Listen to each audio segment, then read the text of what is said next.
Não é necessário alongar a descrição de nosso ideal dominante ou oferecer evidência de apoio, pois sua existência é óbvia e bem entendida pelos mais ignorantes e igualmente por aqueles que fingem pensar de modo preciso. O desejo louco por dinheiro está tão profundamente arraigado que ficamos plenamente à vontade com o fato de outras nações do mundo se despedaçarem em guerra, desde que não interfiram em nossa luta por riqueza.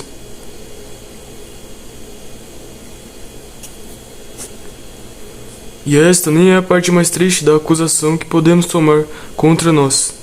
Não só ficamos à vontade com o fato de que outras nações entrem em guerra, como existe considerável motivo para acreditar que aqueles de nós que lucram com a venda de artigos bélicos, na verdade encorajam a guerra entre outras nações.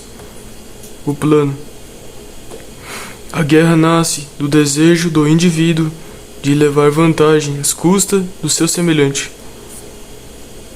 E as brasas fumegantes desse desejo transformam-se em chamas com o agrupamento desses indivíduos, que colocam os interesses de seu grupo acima dos outros grupos. A guerra não pode ser parada de repente. Ela pode ser eliminada apenas pela educação. Com a ajuda do princípio da subordinação dos interesses do indivíduo aos interesses da raça humana como um todo. As tendências e atividades do homem, como já afirmamos, derivam-se de duas grandes forças. Uma é a hereditariedade física, a outra é a hereditariedade social. Pela hereditariedade física, o homem herda tendências primeiras de destruir seus semelhantes para a autoproteção. Essa prática é um resquício da pré-história, quando a luta pela sobrevivência era tão grande que só os fisicamente fortes conseguiam sobreviver.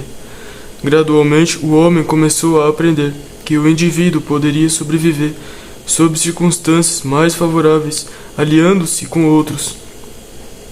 E dessa descoberta surgiu a sociedade moderna, em que grupos de pessoas formaram estados, e estes, por sua vez, formaram nações. Existe pouca tendência à guerra entre indivíduos de um grupo específico ou nação, pois eles aprenderam por hereditariedade social que podem sobreviver melhor pela subordinação dos interesses individuais aos do grupo. Agora, o problema é estender esse princípio de grupos às nações do mundo para que subordinem seus interesses individuais aos da raça humana como um todo. Isso pode ocorrer apenas por hereditariedade social, inculcando na mente dos jovens de todas as raças que a guerra é horrível e não serve nem aos interesses dos indivíduos engajados nela, nem ao grupo a que o indivíduo pertence. Surge então a pergunta: como isso pode ser feito? Antes de respondermos, vamos definir de novo o termo hereditariedade social e descobrir quais suas possibilidades. Hereditariedade social é o princípio pelo qual o jovem de uma raça absorve do ambiente, e em particular da educação inicial dos pais, professores e líderes religiosos, as crenças e tendências dos adultos que o dominam. Para ter sucesso, qualquer plano para abolir a guerra depende do esforço coordenado, bem-sucedido, entre todas as igrejas e escolas do mundo, com o objetivo declarado de fertilizar a mente dos jovens com a ideia de abolir a guerra, de tal modo que a própria palavra guerra traga terror a seus corações. Não existe outra maneira de abolir a guerra. A próxima pergunta que surge é: como podem as igrejas e as escolas do mundo ser organizadas, tendo esse alto ideal como objetivo? A resposta é que não. Elas não podem ser induzidas a entrar na aliança todas juntas, de uma vez só. Mas um número suficiente das mais influentes pode ser induzido com isso.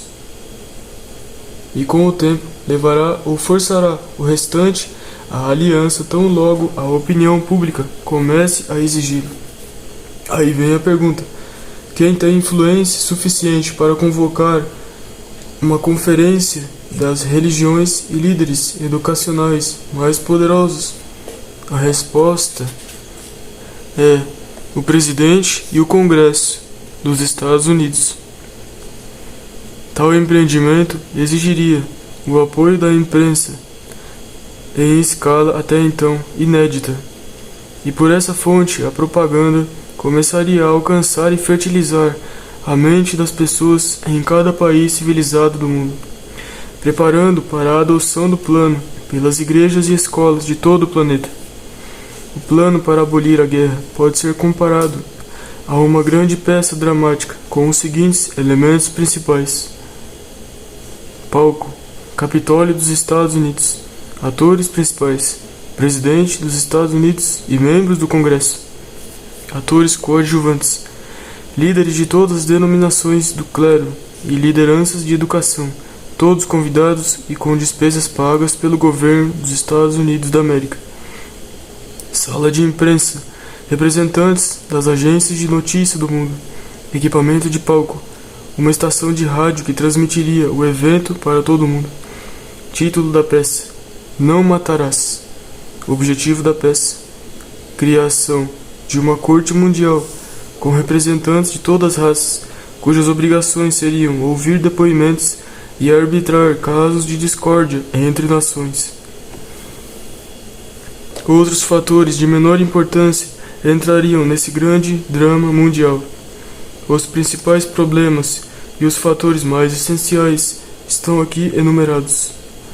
Resta uma pergunta: quem dará início à ação do governo dos Estados Unidos para convocar essa conferência? A resposta é a opinião pública, com auxílio de um organizador e líder hábil, que irá organizar e direcionar os esforços da sociedade da regra de ouro, com o objetivo de colocar o presidente e o Congresso em ação. Nenhuma Liga das Nações e nenhum mero acordo entre nações podem abolir a guerra, enquanto existir o mais leve indício de aprovação da guerra no coração das pessoas. A paz universal entre as nações brotará de um movimento iniciado e levado adiante primeiro por um número comparativamente pequeno de pensadores. O número crescerá gradualmente até incluir lideranças em educação, sacerdotes e assessores da imprensa do mundo inteiro, que por sua vez vão estabelecer a paz como ideal mundial tão profundo e permanente que ela se tornará realidade. Esse final desejável pode ser alcançado em uma única geração, sob o tipo certo de liderança, mas é mais provável que não ocorra por muitas gerações, porque os que têm capacidade para assumir a liderança estão ocupados demais com a busca de riqueza para fazer o sacrifício necessário pelo bem de gerações ainda não nascidas. A guerra pode ser eliminada não pelo apelo à razão, mas pelo apelo ao lado emocional da humanidade. Esse apelo deve ser feito mediante a organização e a intensa mobilização emocional dos povos de diferentes nações, no apoio a um plano universal pela paz. E esse plano deve enforcar a mente das gerações futuras com o mesmo cuidado diligente que hoje inculcamos os ideais de nossas respectivas religiões na mente de nossos jovens.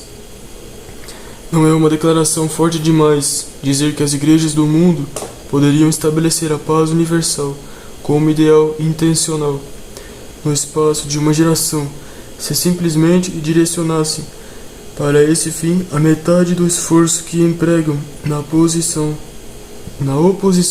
entre si. Estaríamos ainda dentro dos limites do conservadorismo se declarássemos que as igrejas cristãs sozinhas têm influência suficiente para estabelecer a paz mundial como ideal mundial.